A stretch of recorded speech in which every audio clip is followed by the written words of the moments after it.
ನಮ್ಮ ಮನಸ್ಸನ್ನು ನಾವು ಒಂದೇ ಸಲಕ್ಕೆ ಸ್ವಚ್ಛ ಮಾಡ್ಕೊಳ್ಳಿಕ್ಕೆ ಆಗೋದಿಲ್ಲ.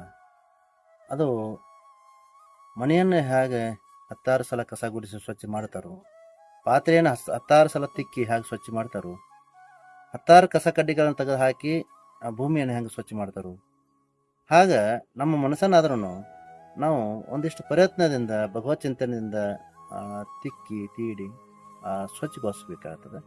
ಆ ನಿಟ್ಟಿನಲ್ಲಿ ಯಾರು ಪ್ರತಿದಿನ ಭಗವತ್ ಚಿಂತನವನ್ನು ಮಾಡ್ತಾರೆ, ಯಾರು ಅಧ್ಯಾತ್ಮದ ಚಿಂತನವನ್ನು ಮಾಡ್ತಾರೆ, ಅವರು ಮಾತ್ರ ಏನು ಮಾಡ್ತಾರೆ ಅಂದ್ರೆ ತಮ್ಮ ಮನಸ್ಸನ್ನು ತಾವು ಸ್ವಚ್ಛಗೊಳಿಸ್ಕೊಳ್ತಾರೆ.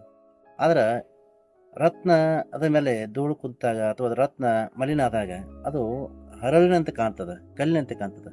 ಅದೇ ರತ್ನ ನಾವು ತಿಕ್ಕಿ ತೀಡಿ ಸ್ವಚ್ಛ ಮಾಡಿದಾಗ ಅದು ಪ್ರಕಾಶವಾಗಿ ಹೇಗೆ ನೀಡ್ತದೆ, ಪ್ರಕಾಶಮಾನವಾಗಿ ಹೇಗೆ ಬೆಳಗ್ತದಲ್ಲ, ಹಂಗೆ ಮನಸ್ಸಾದ್ರೂ ನಾವು ಸ್ವಚ್ಛ ಮಾಡಿ ಬಿಟ್ಟಿದ್ರೆ ಅದು ವಿಶೇಷ ಜ್ಞಾನ ಭರಿತವಾಗಿ ಅದು ನಮ್ಮ ಬದುಕನ್ನು ಬೆಳಗ್ತದೆ.